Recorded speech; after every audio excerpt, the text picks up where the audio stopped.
Hi everyone, welcome back to my channel. Indigo Diamond here with another video, here to talk about the first two episodes of RuPaul's Drag Race Down Under Season 2. Before we get into that, make sure you hit that subscribe button, like the video, and tell me down below who are you rooting for.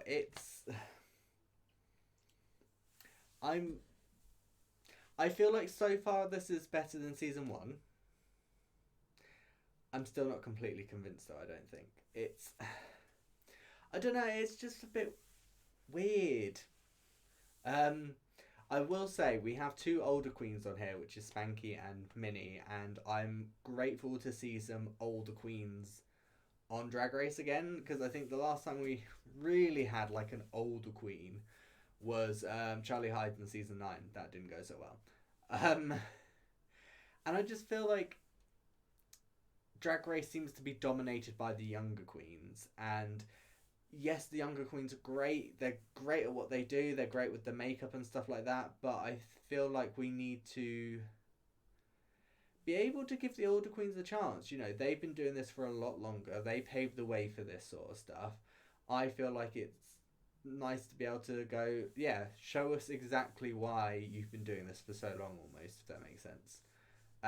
So it is nice to see some older queens on here. Now, we have quite a bit of eye candy this season. So Aubrey Haive is very cute out of drag. Beverly Kills, very cute out of drag. Queen Kong, I think, is my favourite out of drag so far. Very, very attractive.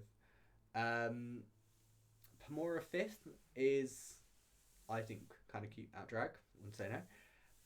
Spankie, I'm torn. Sometimes I think he's quite attractive out of drag.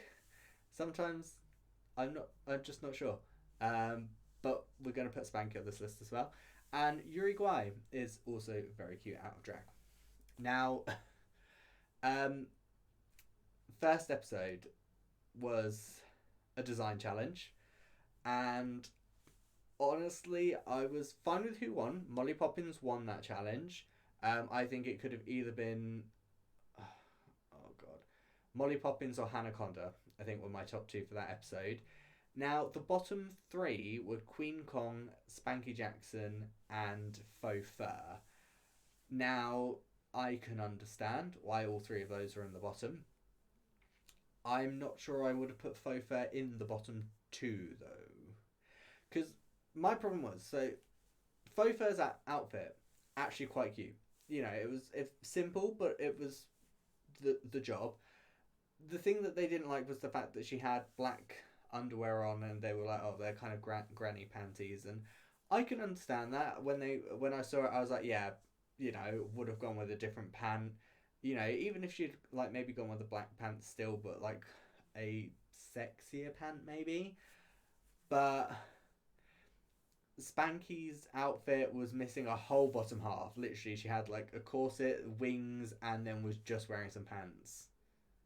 Wasn't the greatest look. And Queen Kong, as much as I find Queen Kong very, very attractive, that's not what wins Drag Race. And their outfit wasn't finished. You know, there was lots of corsetry you could see. There was finishing touches she hadn't done. So to me, Spankie and Queen should have been the bottom two, based on the outfits, which was the challenge. You know, make an outfit, and Faux should have been safe. Just my opinion. I feel like based on the challenge, that's how it should have gone. I feel like putting Faux in the bottom just for having black underwear is a bit. Again, it's one of those things where I'm sat there going, well, did you want to keep Spankie and Queen around for a bit? You didn't want either of them to potentially go home, whereas someone like Faux Fur maybe is less well known.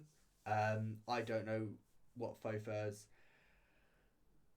following is like over there, but I know that when she came in, I think a few of the queens were like, I've not heard of her, so I don't know if they went, oh, well, you know, not many people have heard of her, we'll put her in the bottom and, you know, she can go home. Not who I would have picked.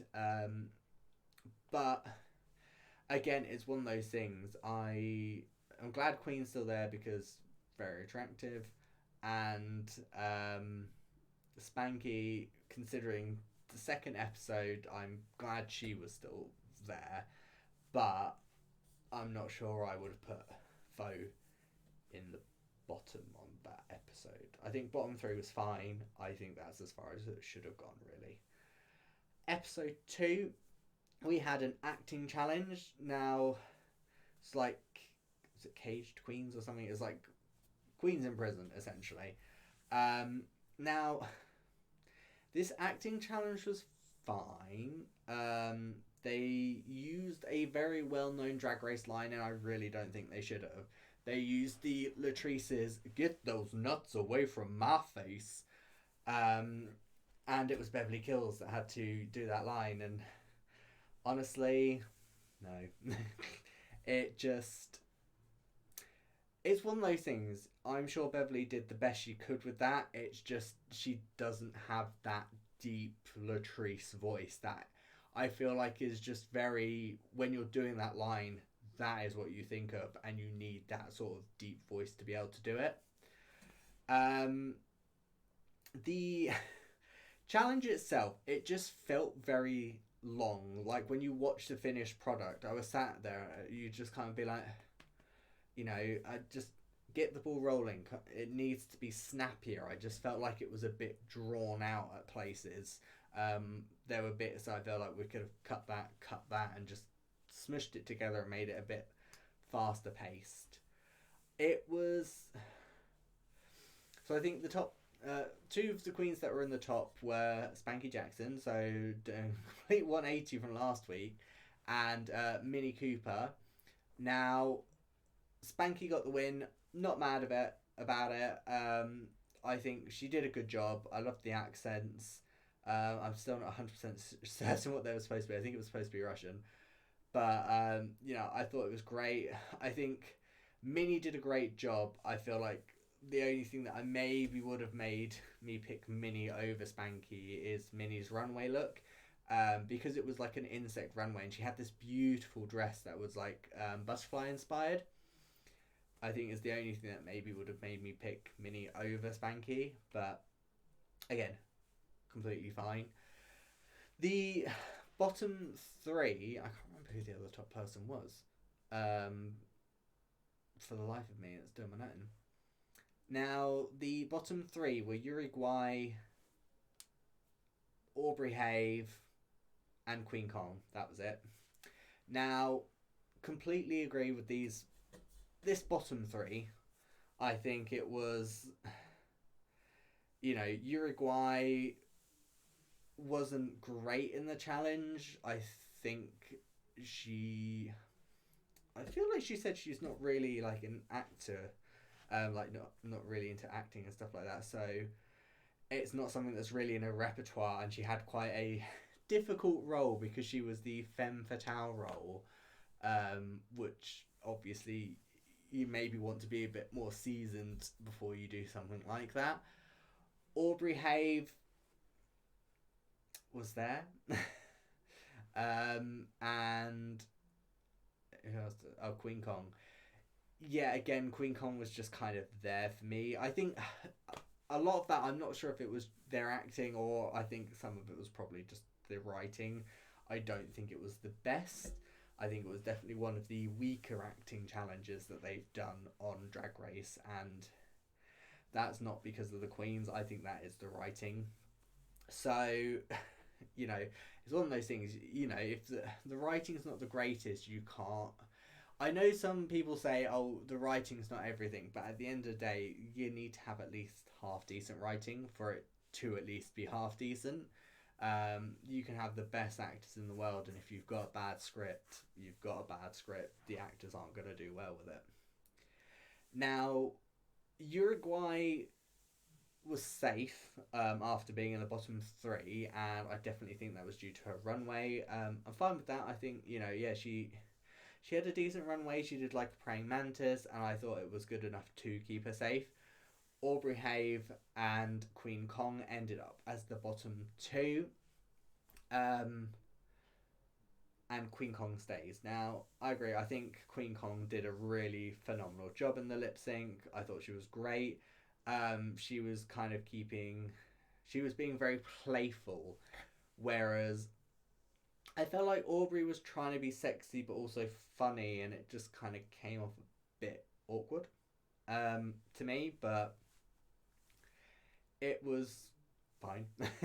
So we have to say goodbye to Aubrey Haive, and we've lost our first two queens from Drag Race Down Under. I feel like one of my biggest problems with this season so far is there just seems to be so many arguments. There seems to be people speaking at times where it would have been maybe better for them just not to speak. I think it would have been better. You know, there's just certain things where it's like, just don't speak. It's like Minnie Cooper mentioned that she was dyslexic in this episode. She mentioned it to her team that she was on, and then in the workroom the next day, she was like, oh, you know, I don't say this very often, but I am dyslexic. And Pomara laughed. Now, I completely get why she laughed. Like, before she explained it, because she was like, oh, you know, I laughed not because of the fact that you've got a disability, but because of the fact that you said you don't say it very often, but we've heard it loads. And I get that. She was on a team with her. You know, she's obviously gonna have probably heard it quite a bit at that point. And I can also completely understand why Minnie took offence to it. At the end of the day, this is something Minnie has had to deal with, like, probably for all of her life. You know, for her, it's not a laughing matter. It is a disability. I completely get that. But I feel like the wires got crossed and Minnie was too focused on thinking that that Pomara was laughing at her disability. And I feel like Pomara was just stuck too much in, oh my god, she's just starting an argument for the sake of starting an argument. We just don't seem to be having... I know drag queens are allowed to read each other for filth, it's fine, stuff like that, but someone like Beverly kills in the first episode, not so much the second episode, but the first episode when it came to, like, designing looks and that. She was very... I get they're Australian, and I know that, like, Australians and New Zealanders are a lot harsher with their humour, but honestly, she just came across as a bitch in that first episode. Came across a lot better in the second episode, so again, it's one of those things. I'm not gonna judge her as a person outside of Drag Race based on what happens on Drag Race, because Drag Race is a separate entity all to itself. It's TV, it's reality TV at that, so, you know, it is what it is. What happens on Drag Race does not define who that person is, so please, no hate to any of the queens on Down Under, on Canada's Drag Race, you know, any of the franchises, past, present, future. It's just a small snippet, and honestly, with the story producers, it could be something that they've been kind of like, oh, what did you really think? Or, like, what did you think of it? She could have said one thing, and then they could have been up, well, really, what did you really think of it, sort of thing, and made it go in a bit deeper. So it's